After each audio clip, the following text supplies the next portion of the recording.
Today's guest is Serina Justiniano, who is a biomedical engineer turned startup strategist who bounced back after a Fortune 500 giant snatched her multi-million dollar first startup.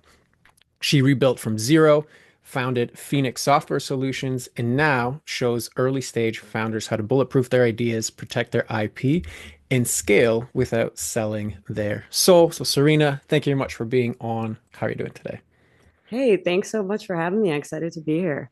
I'm excited to have you here. I know even just from the bio, there's a lot of things with regards to philosophy that we agree upon as far as like you don't have to sell your soul to succeed and kind of the antithesis of the hustle culture and the costs of that for achieving success and doing it in a peaceful way. So even before we dive into any of that, why don't you just give us a little bit of background on kind of who you are and what brings you here today?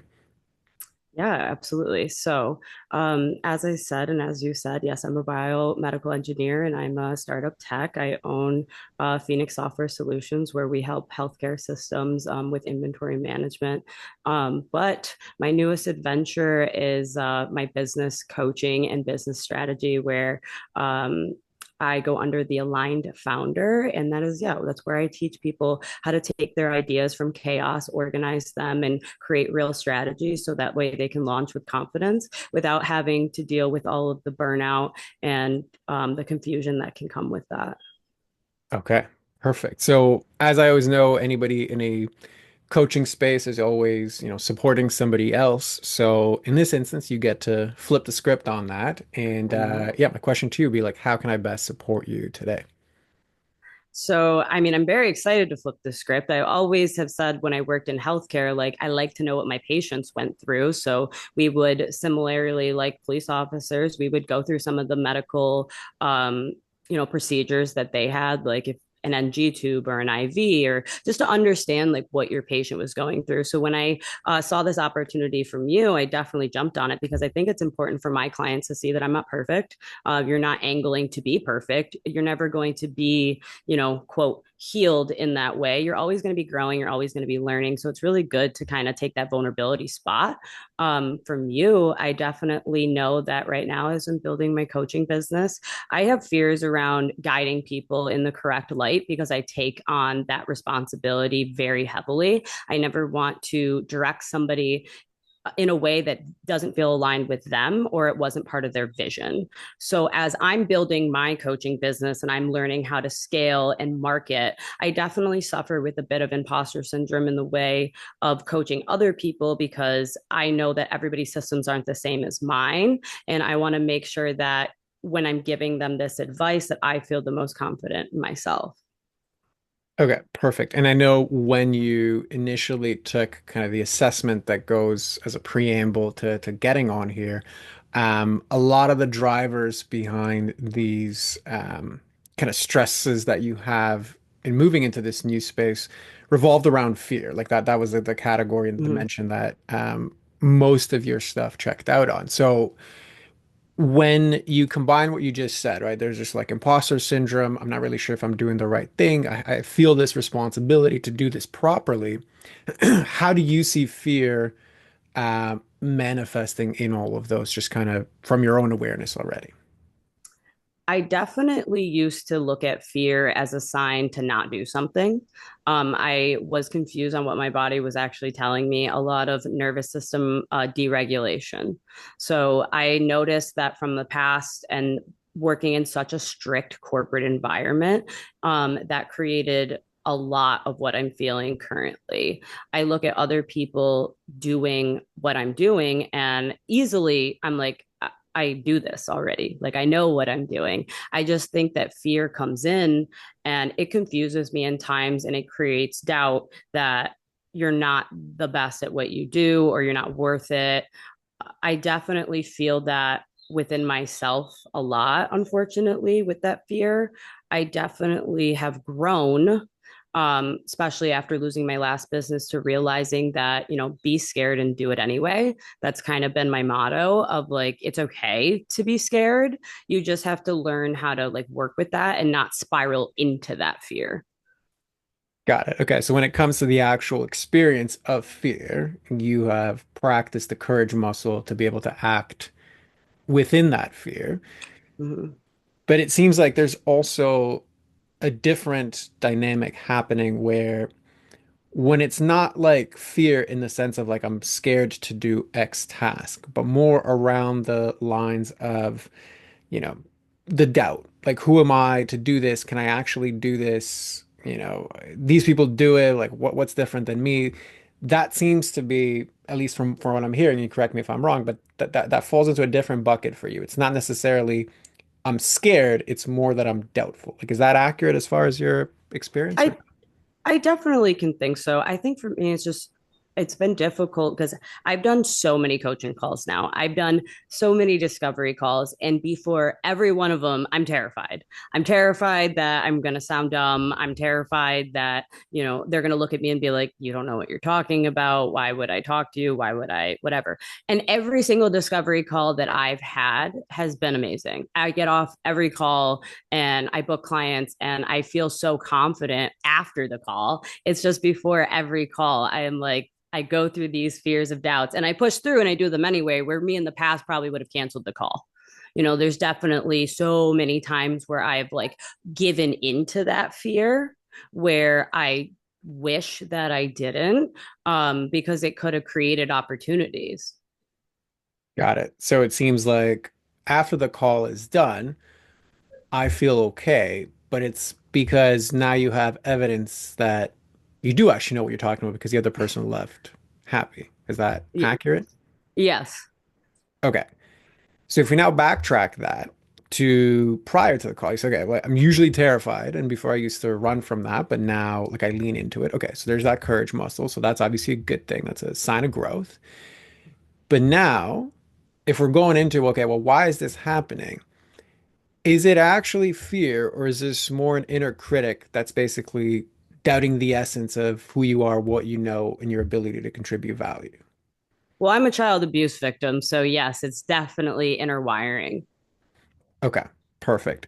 So, I appreciate you sharing that because I know it's a vulnerable place to go. Mhm. And I think it's also very important because when you have clarity with regards to what it is that you actually need to solve, if all of your efforts are geared towards having a stronger courage muscle, which has obviously worked, in many ways, like you are solving the wrong problem because this is a problem around like essentially worthiness and self-esteem. It's not a fear problem. You're not Okay. scared to do anything. You're scared that the essence of what you can contribute is not good enough for the results that you want. So then you push through the fear of just facing that anyway. Okay, that's a great step one. But the essence of the inner stress comes down to that inner critic. So what lands when I reflect that back? I am my worst inner critic. I've done, like I said, going through losing my first business was the opportunity I needed to really slow down and heal, learn who I am, as a person. And what I've learned is that my worth lies in productivity. Okay.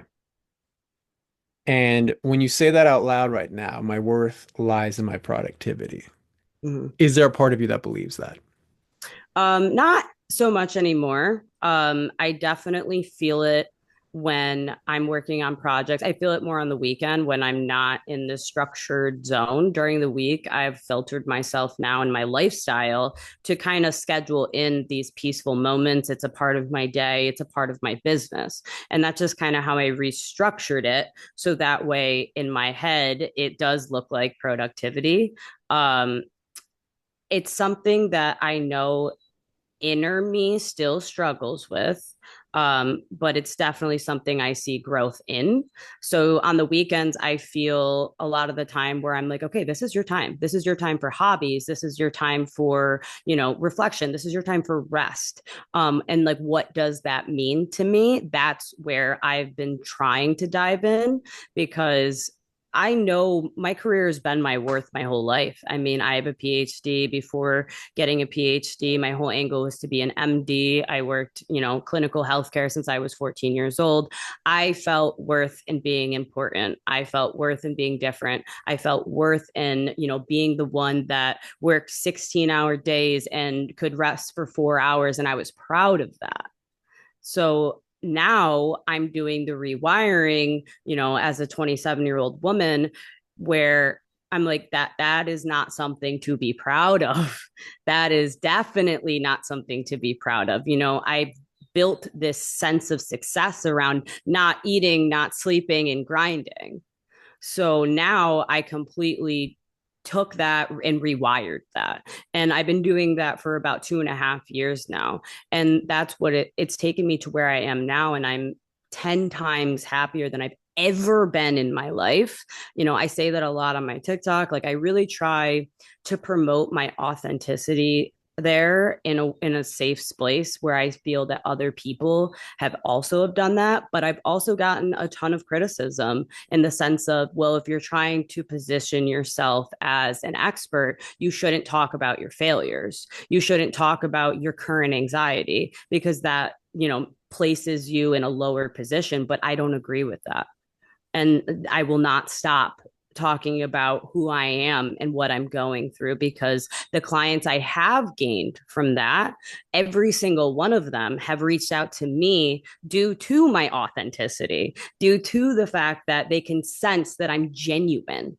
I'm not a robot, I'm not an automated bot that is trying to sell them something because genuinely I'm doing this for myself and my healing and or to help other people, not necessarily for the financial gain. Okay. So if we now rewind that to the initial question that I Okay. asked you, okay, which is this belief, my worth lies in my productivity, right? And I asked you, like, okay, is there a part of you that still believes that, right? And then you're like, no, not really. I've like overcome that. And to your credit, I think you've given a lot of examples where you are living beyond that and not in the thick of it like you did previously. So I want to acknowledge that progress has been made here, okay? But there is a nuance here that I want to point out to. So does a part of me still believe my worth lies in my productivity? Okay. And then in that whole response, there was this like, well, I feel this kind of like mostly on weekends. Okay. But then during the week, I have everything kind of spaced out so it looks like productivity. Like the rest I put into my calendar looks like productivity. Okay. So now we're getting into this kind of nuanced space of, well, I've created a schedule that is a schedule that's better suited to keep me regulated and to keep my energy in a okay capacity. Great. I think that's a beautiful way to structure your day. But now if you look at the weekend line, okay. So weekend is the one unstructured like space in your week that you do have. And that's right away where the anxiety starts to kick back in. This should be where I should be doing hobbies. This should be a time where I should do, whatever else, right? And then you also mentioned like there's this inner part of me that still struggles with this. So this is a really important aspect because oftentimes we will intellectually have moved through a belief or a thought.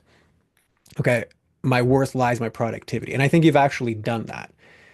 But internally, emotionally, on a subconscious level, there is still discomfort when I am not productive. So that right there signifies to me from the outside looking in that, okay, there is still deeper unhealed parts of you that are rooted in my worthiness comes from my overall output. So before I even just continue with that, like what lands for you with that, what doesn't, just kind of curious with regards to your reflections around it. Yeah, absolutely. And I completely agree with what you're saying. For me, I look at that as nervous system deregulation. So when I say that, I mean that my mind understands it, but my body hasn't caught up yet. Correct. So if you're now going into, your own attempts to heal this, like you clearly have the skill set to work through this on an intellectual level, right? Mhm. Do you have the skill set to work through this on an emotional or unconscious slash subconscious level? I can tell you what I currently do, which I know is a part of it. And I know that I think as I grow, I'm learning more tactics. One is that I read The Untethered Soul, which is an amazing book for anybody who is feeling deep emotional pain. Um, Basically, it really describes the fact that we avoid this pain, or we get triggers and we get chest pain, or you start to, sweat a little bit. You're not understanding why you're getting this discomfort, so you avoid it. For me, I've learned to sit in that discomfort for a minute, to actually feel that pain for a second, to put my hand on my chest, to tell myself that I'm okay and that I'm safe now. It's been a real like body grounding experience. I start my days every single day writing that something wonderful is going to happen to me today. And what that has done for me is create a world where I am now looking at the wonderful things versus against them. There's so many times where you would wake up in fear, where you're like, what's going to happen today? I'm scared. Versus now, I look at it as, what wonderful things can come. And it doesn't have to be these like big, massive things. It could genuinely be something of like, somebody reached out to me that I haven't heard from in a really long time, and it made me feel really great. And now I'm recognizing those things because I'm not so desperate looking for the huge thing. Like I'm not looking for the $1 million check in the mailbox. I'm just looking at life's beauty right now. And that's really has helped me. I focus the start of every single day on something powerful in the sense of visualization and or on like self-reflection, gratitude, prayer, some type of mindfulness to center myself. I really focus on box breathing when I first get up. I've read a lot about how when people first wake up, they're typically in fear. So your heart rate is up. So the first thing that you should do when you open your eyes is have a practice of box breathing. So that way you're actually controlling your breath when you first wake up. So your heart rate is lower, not higher. Those are all little tactics that I've taken and implemented into my life that has helped me tremendously. And I know that there's still that fear there, but I've also know that nervous system regulation takes time. It takes repetitiveness. Beautiful. So, A, I also want to acknowledge you for sharing all of that because it's also a raw depiction of like, well, here is my current toolbox. Like, this is what I do. These are the results I Mm-hmm. get when I do it. And like, I'm owning all of it. It's not perfect and it still works. It still is better than it was before. And I'm proud of that. And I think that Mm-hmm. is a beautiful, beautiful share with regards to how far your journey has taken you thus far. Right. And what I want to add to that is this is really a good spot to be in when you have moved from kind of basic awareness of the patterns and basic understanding of what's going on into, okay, these are like tactically the things that I'm doing that are helping. Okay. If you look at this in a Mm-hmm. different context, so I used to own a brick and mortar weight loss center for 10 years. And we work with a lot of clients that had like lifelong struggles with weight, right? So the similarity at this stage is like, okay, you're recognizing I have like emotional eating patterns. I can see what they actually look like. It Mm-hmm. helps me when I take a pause. And then when I follow these, tactics of, let's just say, mindful eating, things are actively better. Okay, which is a great kind of like 1.0 version of change, right? The next phase of your journey is actually going to come from learning not just to sit and feel the feelings, which is I've increased my capacity to be with these feelings and not run from them, but it's actually go in and reconcile what is the paradigm of these parts of me that is essentially going against what my present day and highest good actually calls for. Right now, the way I look at this is like which parts of me are still frozen in time and operating in adult situations, present day situations where they don't actually need to be here. When you can begin to reconcile that, okay, that is when the tactics aren't just going to be for coping, they are going to be for compounding. Yeah. Meaning, like now I have a peaceful baseline. I'm not just coping to get back to baseline. I'm actually taking that baseline and compounding it to something much, higher, much more up leveled. Okay, so again, before I go on, what lands with that? What doesn't? I mean, I understand that. I can see that. And I think that's what I've been searching for in a way. Every day I learn a little bit more about myself in those ways. I just think that right now I'm in a space where I don't want to push it, if that makes sense.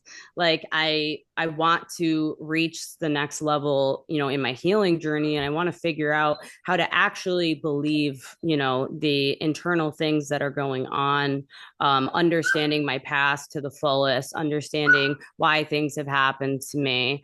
I just I mean, yeah, I'm curious to hear, what you think is my next move. I guess I feel like I've hit a brick in a way. I'm doing all the things, but I'm still, building my businesses, and I still have outside stressors. So, you know I'm happy to hear what you got. Fair enough. Okay. So when you say I don't want to push it, what do you mean? What is it that you don't want to push, or what is the definition of it in that context for you? I think in that context, it's my healing journey. Like, I think things take time. And I think in my past, I've always looked for shortcuts. That's been a big thing. That's what I was taught growing up. That's how my parents kind of ran things. They just kind of were trying to find, that workaround that, like, wow, look at what I achieved, but I did it an easier way, which that doesn't work ever. So that's why I stand strong on integrity, and I stand strong on authenticity, because I'm doing this work in real time. I'm building a business in real time. I'm helping people in real time. I don't, I guess, for your original question is, while I'm doing this healing, I want to be able to sit in this a little bit, understand it, feel this pain, and like release it. And I've been doing that. I think that's a big part of my weekends right now. Is it's more of my inner deep journaling, to the fact where when I do hit something where I know I just hit something, like this is something from my past, this is something that I still have pain about, and this is something that I want to release. I let it hurt for a minute, and then I put it away. But so I think I've been in this stage where I'm like, that's what I've been doing, and it seems right. So I haven't really pushed it farther to be like, what's beyond that? Okay. So how do you define healing in that context? Because basically the answer to the original question is, okay, I don't want to push it. What's your definition of that? Well, I don't, it in that instance is healing. I don't want to push the healing. Okay, cool. How do you define healing? I feel that what I'm doing currently is releasing trapped energy. I feel like there's a lot of things that we shove down when we're younger, and these beliefs, and we avoid and avoid and avoid and avoid, but they hurt us on the inside. And I feel like you have to release that. Part of healing is my nervous system deregulation, which is, again, catching my body up to what my mind is understanding, or has understood, the concepts and all. So when I say, what is healing for me? Healing for me is finding the place of peace, in the sense where when things happen, when struggles happen, I'm prepared to deal with them, and they don't create these inner cracks. Okay. So right now, healing, as your brain has defined it, is kind of a collection of a bunch of different states. Releasing trapped energy, facing the things that I historically might have avoided, regulating my nervous system, being with the feelings, sitting with them, finding peace within them. So just before I go on, like, is that accurate for you? Yeah, I would say that's accurate. Okay, perfect. So what, like, how do you know that you are healed in that case? That's one question I have not answered, or I will tell you that is one that I'm not ready to answer, because I don't know if we ever fully heal completely. I mean, I think that I'm doing a great job. I think there's 27 years of things inside of me that I've went through. And I mean, yes, I told you I'm a childhood abuse victim, but I'm also a cancer victim. So, like, I've had my health against me in certain ways. I've had, love has been conditional for me, in many ways. So I think that I was born I'll say born with, because I mean, or taught at a very young age, survival is the key. That's why I'm so good at strategy, because my entire life was strategy. It was how to survive in an abusive household. And, it was how to not make people upset. It was how to not be too much. And that caused a lot of people pleasing, which I have very much healed from. I do not put anybody before myself anymore, anybody before my peace and my joy.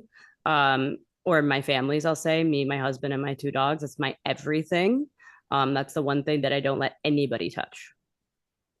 Okay, perfect. So I do agree with you that I don't think healing has like an end. Like it's not like a destination where like, okay, now I am Yeah. healed and I'm perfect. So I actually agree with you on that instance. The reason why I asked you the question is all of the answers so far with regards to what you've been sharing kind of circulate around either needing more understanding.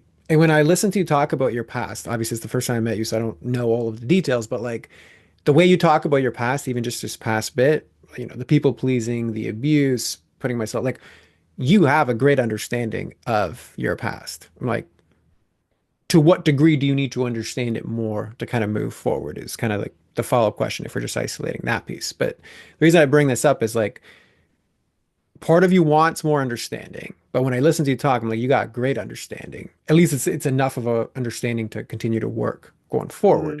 Mm-hmm. And when I ask you to define healing, a lot of your answers come down to how am I being in a particular state or with a particular emotion, which is a key aspect of essentially step number one, which is like awareness and then a capacity to be with whatever is present or is coming up.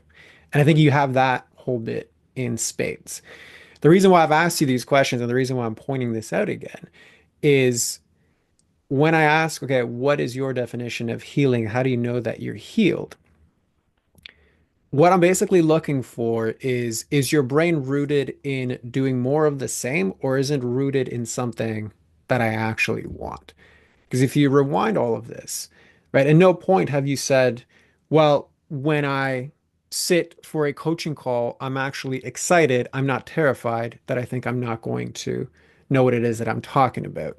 I'm enthusiastic about creating and sharing all the stuff that I know because I've been through so much in my quote unquote short 27 years, right? Like I'm excited to share the story that I want to share, charge the things that I want to charge, work with a particular type of client. So what I'm getting at is as long as your brain is rooted in doing more of the same better, you're in what I call like the higher resolution problem. And this is like if I ask you to draw me a house and you drew a square with a, triangle on top, maybe put in some windows and doors, I'd be like, that's a house. And you're like, no, no, no, but wait, I have to now put like projection lines in it so that it's a 3D house. It's like, oh no, but wait, hold on. We can like shade it, we can draw a yard, we can add color to it. Like the whole time it's just a house, but it's a better looking house. Okay. When we get into these cycles of quote unquote healing or unearthing or self-development in general, we'll get into these higher resolution cycles. Like I just need more resolution to understand my pain and to feel my things before X, right? Mm-hmm. And my telltale sign of that is usually, okay, if you don't have an anchored vision, or I'm not ready yet to anchor into what is the result of this that I will see in my day to day, right? That's usually a sign that we're kind of comfortable in this particular loop. So again, I know that was just a lot thrown your way. What lands, what doesn't, what resonates, what doesn't. Um, I definitely, a couple of it does resonate. Um, I definitely, like when you're discussing the house thing, that's me in projects. Like I sometimes question whether or not that's a problem or not, because I feel like I take things to the max. Every project I've ever done, it's not, well, you could do it this way. Like I've had so many people tell me, like when it comes to coaching, when it's came to my software company, well, start with this and then grow it. I'm like, no, this is the idea. Let's do this, like why would we waste time? Like I want to give the best product I can possibly give. It's what I'm doing right now because I'm building my business course. And so many times the coaches that I'm working with on my end that guide me is they're always like, you're charging too little, you're adding too much. And I don't know, I just feel that I'm definitely somebody that takes a project and like I don't want to just put something out. I want to put out the best possible project I can put out. So I definitely see myself in that light. I also see myself in the light of being okay with where I am.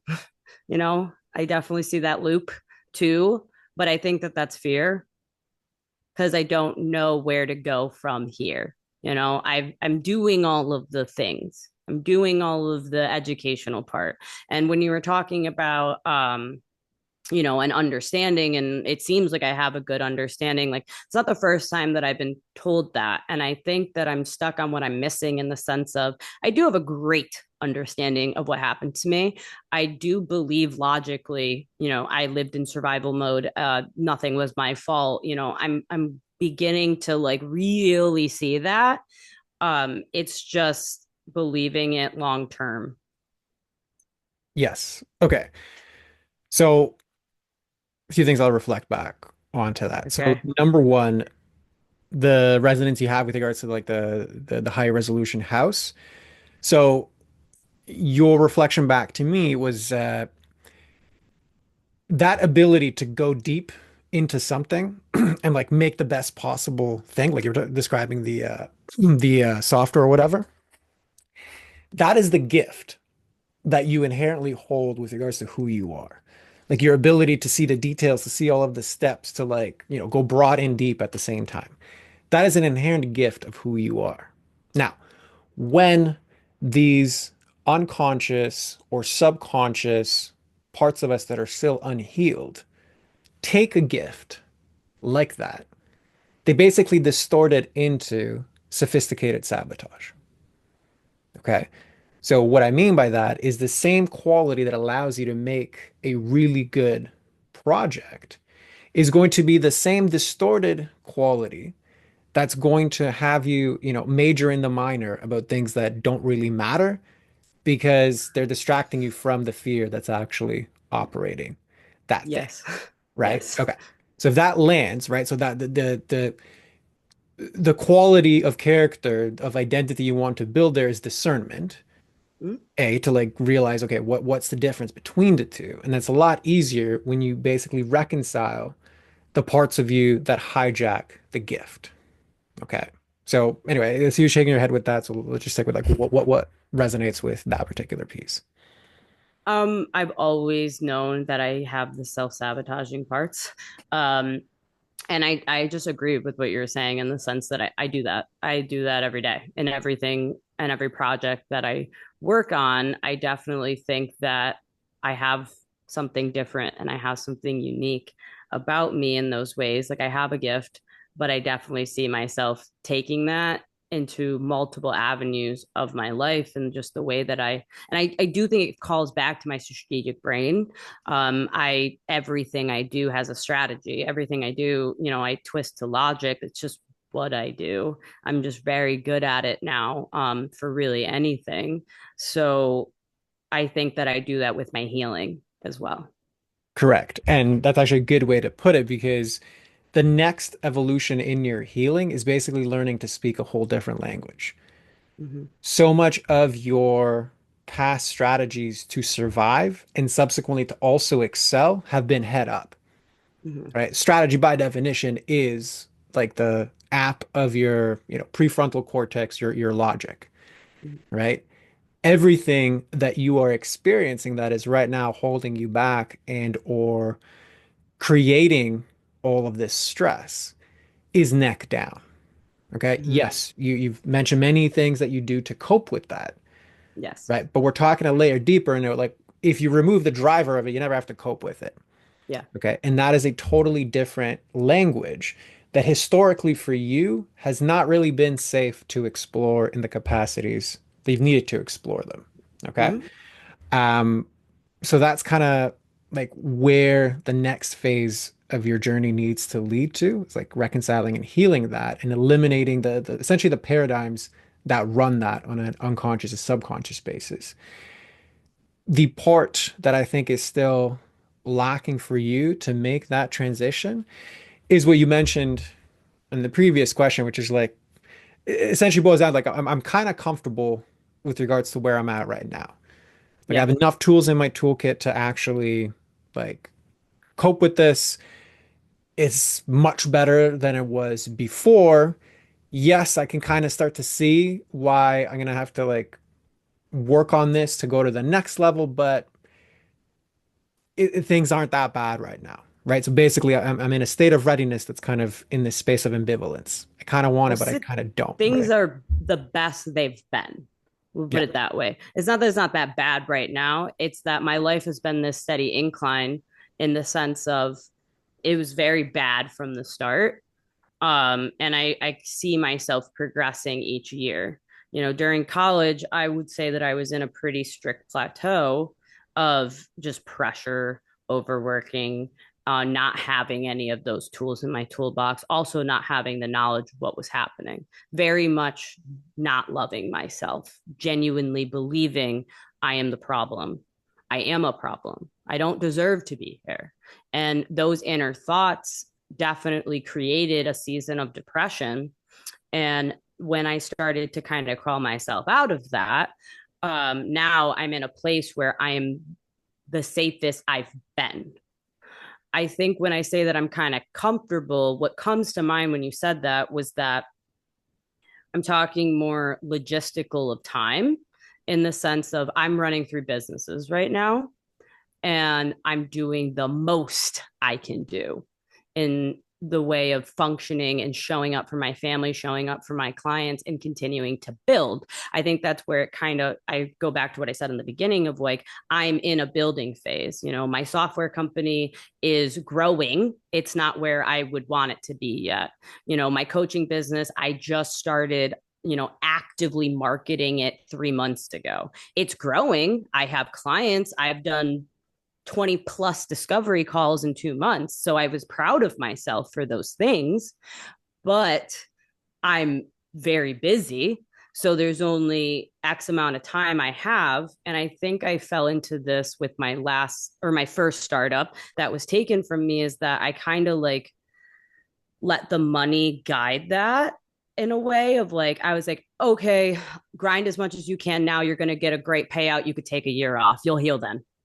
Like that's where my head went. It was genuinely like, just get the capital you need to take the time off, and then you could focus all of your time on it. You can hire all the coaches, you can hire the life coaches, you can hire all the therapists. You can, you don't have to worry about where the bill's coming from. Like, how are you paying that? You have this lump sum XYZ. And I think that was my mindset for all these years was just get the payout, get the payout, get the payout so I can heal.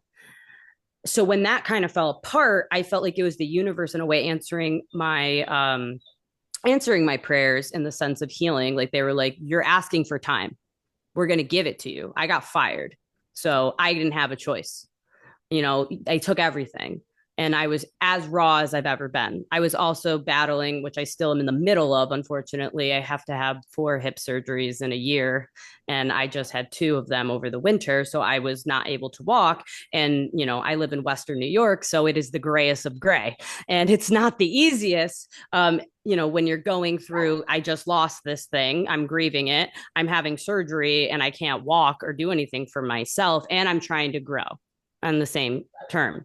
So when I kind of climbed myself out of that and decided that this is what I actually wanted to do, um, I definitely think that I still have a little bit of the mindset of, when this project reaches this stage, then I can move to the next in my healing, if that makes sense. Yeah. So what it brings up to me is I don't know if you ever heard the Zen quote or whatever parable of, so guy goes to Zen master and he's like, listen, I know you keep telling me like if I just meditate 20 minutes a day, like things will get better. But like I don't have time to meditate for 20 minutes a day. So like what else do you got for me? Mm-hmm. And the Zen master like looks at him and he's like, okay, I think you should meditate for 2 hours. And the guy's like, what the hell are you talking about? Like I don't have 20 minutes. How could I possibly meditate for 2 hours? Mhm. Right. And the master's like, well, if your mind is that clouded and everything is so frantic that you can't find 20 minutes for yourself, then you need 2 hours because you need to let all of that settle. Mhm. Right. So going back to what you were saying, right? Literally the first part of your answer was, I'm doing a lot. Okay. This is not something that you do. This is something you commit to so you can be a better, more peaceful, higher capacity version of yourself. It's Mhm. got nothing to do with doing. Yes, there are logistical implications of it, sure. But really, and you said it yourself, this is kind of the fear saying, well, yeah, don't worry about that emotional stuff. Like get the paycheck first. Not to Yeah. mention the fact that when I actually get funding, now all the pressure is on for my investors to like operate even harder because I need to give them a return. You know what I mean? Like it's just like that's the part that our brain will like, oh yeah, just skirt over that. Don't worry. Like when you get there, that then you can actually do this, right? So anyway, I know I'm kind of making like light of it because it happens all the time. This Mhm. is like always the last thing on the list of things to quote unquote do. Yeah, when I have clients do it, it oftentimes turns into the priority that actually is the rising tide that raises all ships. So long story short, this really comes back to the readiness. Okay. And readiness is a decision. It's not actually a feeling, right? Like Sure. life will never have a pause button. It is only going to get busier. The more you grow, the more responsibilities you're going to have, all the things you've already experienced before. So it's a decision on when is it that I feel like I am ready to actually commit to this. That is really the biggest hurdle that you have. Because otherwise, you're pretty good at the coping and the high resolution house because I haven't made this decision that's in the middle. That's why my brain is kind of lacking the vision of who would I be without these patterns? What could I achieve without these patterns? What could I create fueled by peace versus driven by stress? Right. And that's kind of what I was telling you about before. It's like your brain's not going there because it's so focused on being here with regards to like, how do I just cope better? In the bridge is the decision. And then that's going to open up whatever the actual, work is to do this. So again, what's landing with that? What isn't? How does it land? I can agree with that for sure. I think the part of me that questions it is that it's not necessarily that I'm not ready, because trust me, if that was it's all I want to do, genuinely, I want to be able to wake up with a lighter chest. I want to be able to not react. I want to be able to, handle situations differently than I have in the past and feel differently than I have in the past. The struggles that I face, there's the external pressures, it's just showing up for, my family, showing up for, my clients in that way. If they're going to pay me their money, then I'm going to show up for them in that type of sense. It's Right. just But what it why are is. those mutually exclusive? I mean, I don't think they're exclusive. I just think there's things that like I have to do. You have external responsibilities. The businesses would not run without me. If No, this no, I is get that, but it's like, why is that separate or needs to be a different thing if like why can't those be an and, not an or? Like either I'm showing up for clients or I'm showing up for myself. Like why can't that be an and? I guess it can be. It's just for me, it's the external pressure of time. Right. And who dictates your time? Me, myself, and I. Right. So going back to again, the readiness, right? Like, am I ready to dedicate this? Because I can guarantee you, given how you describe the importance of, let's just say, your family or your dogs, if they needed help, you would make the time and you would still navigate everything, right? So now the question always comes back to like, well, why are the standards for others different than the standards for myself? I think that genuinely, I look at it as when I get up every day, I'm lucky to be able to be self employed. Genuinely, I am blessed every day to be self employed. And I think that I genuinely want to work on that in the sense of being grateful for it. Yeah. And you also didn't stumble up that mountain by accident. like That's you true. Oh, I intentionally worked built. Yeah, very exactly. hard for it. Yeah. And I Correct. do every day. But then that fear comes in of if I don't keep working hard for it every day, like I am, which I think I do a good job of scheduling in my mindful time. It's just what I'm doing during that time, maybe. Because like every Right. single day, I even on the weekends when I feel XYZ, I'm still I'm not avoiding that time. I'll say I'm not avoiding feeling like crap. I am sitting in it and journaling and going to therapy and doing the things. I just don't know what else to do, I guess. Yeah, yeah. Okay. And I mean that's fair, right? Like not having a clear sense of like what the process is to like fix this. Sure. But that's like Yeah. a better question than, I got a lot of stuff to do. So like that's actually moving in the right direction, right? I mean, So I definitely sort the time, I'll say, in a way. Hold on. I just want to shut my dog up if you can hear him. I'm so sorry. Is that okay? that's okay. Yeah, we'll, Okay. we'll just pause it. This is the real aspect of the real I'm conversation. so sorry. He's been distracting me this whole time. I was hoping he would shut up. That's okay. It's all good. Okay, so if you are listening to this while we're having the dog piece sorted, so what I would want to speak to is this whole element of readiness is a choice. It's not a feeling, right? Okay, so hold on, we got okay. So sorry. He would be It's okay. I fine. was going solo for this instance, so that's okay. We'll just continue, but it's all good. Okay. Thank you. All good. So anyway, I think what it really comes down to, and I want to be respectful of time, so we'll kind of move towards a close, right? It comes back to this whole like the readiness aspect of it, not knowing what to do once I'm ready. Okay, that's a better question than, I'm too busy and I don't know if I can make time for this because essentially like it's some version of like I'll lose my edge in terms of getting everything I need to get done. The healing through this, at least in the way that I do it, is I always move through the three core phases of identity, right? So like in my line of work, like identity is basically everything that you think, feel, and do consistently. Okay, so Mm-hmm. if we're looking at everything we just talked about right now, there are a lot of aspects of my identity that are rooted in stress, right? And this in my assessment, I call like stress drivers. These are now patterns of my identity, patterns of thought, feelings, and actions that are driven by these historic stressful roots. Okay, whatever it is that happened in my past, why do I have to be hyper vigilant with regards to everything? Why do I have to outwork all of my problems? Those are all aspects of identity that have ultimately created the success that I do have, but at the expense of my peace of mind and or my ability to be optimally productive and to master delegation. Okay.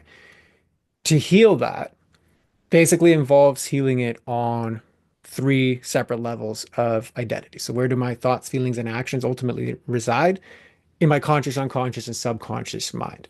So that's what I told you at the beginning. Like you've done a great job at the conscious aspect of this. Like there's a lot of beliefs that you have worked through. Like this doesn't really make a lot of sense to believe anymore. Like I'm worthy to the extent of my productivity, right? Like is one.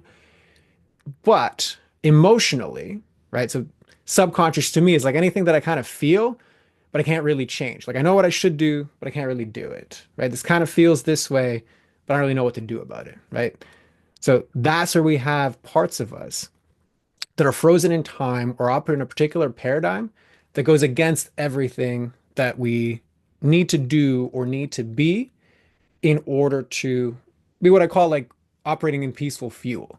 Like what's the opposite of my stress drivers? That is me being in a state that's authentically me. What is the collection of thoughts, feelings, and actions that I do from that state in order to actually get the thing that I want so that I can actually build the business that fuels the kind of life that I want to live? Right? Like that's kind of the opposite side of that. Well, a lot of that comes down to reconciling the paradigms that create the emotions that are still rooted in stress, right? And the last one of those is the unconscious version of that, which is all of the things that like I don't know why I feel the way that I feel, but I just don't feel good in these particular situations. Mm-hmm. Okay.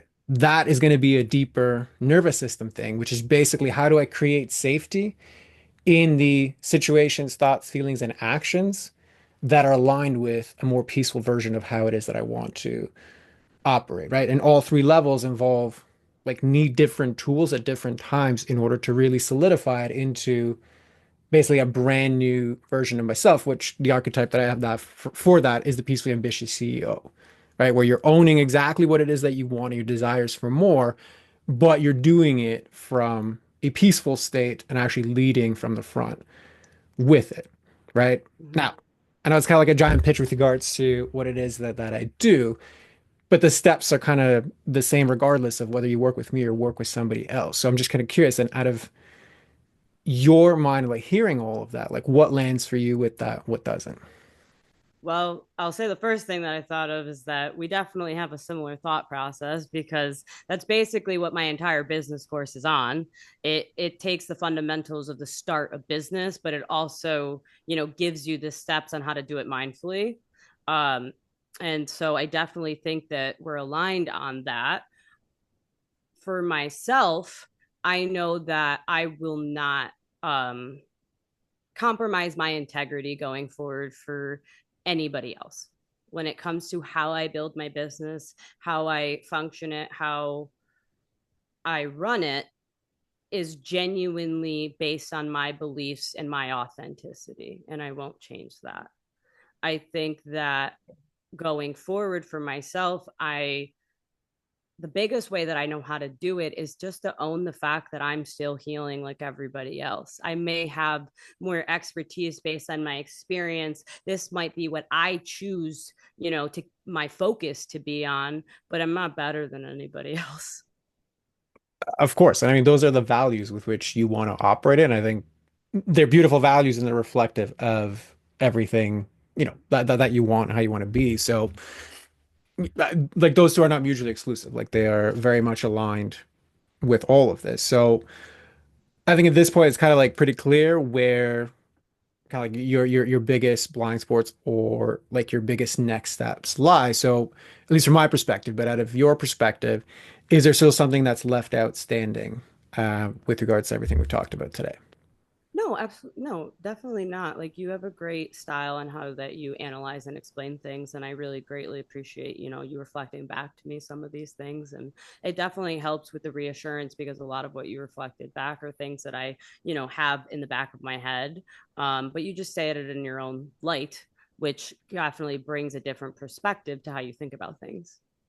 Okay, awesome. Well, thank you. Yeah, so in that case, if that all feels complete, why don't you then move us into a close and let everybody know, where to find you, who's the best person to find you. Like, floor is yours for that.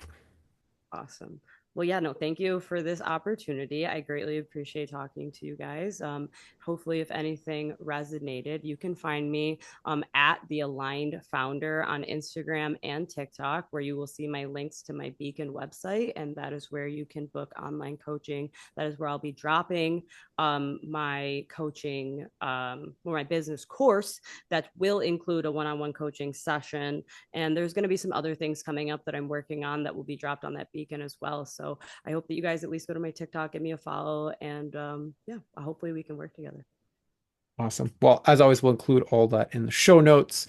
But Serena, yeah, thank you very much for coming on and being vulnerable and courageous in this way.